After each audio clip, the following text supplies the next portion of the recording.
एक ॿी अहम ख़बर खां की आगाह कई पिया। खैरपुर में अणॼातल मोटरसाइकिल सवारनि पारां नींगर के अगवा करण की कोशिश कई वई। पीउ जे पहुचण ते जवाबदार फरार थी विया।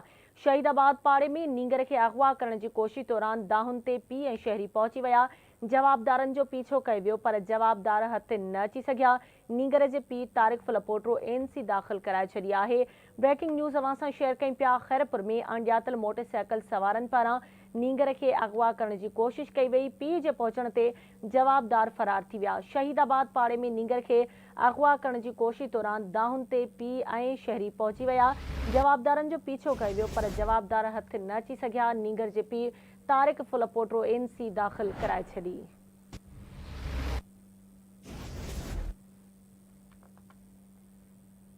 ब्रेकिंग न्यूज़ अवां सां शेयर कई पिया। खैरपुर में अणॼातल मोटरसाइकिल सवारनि पारां नींगर के अगवा करण की कोशिश कई वई। शहीदाबाद पाड़े में नींगर के अगवा करण की कोशिश दौरान दाहुन ते पीउ ऐं शहरी पहुची विया। जवाबदारनि जो पीछो कयो वियो पर जवाबदार हथ न अची सघिया।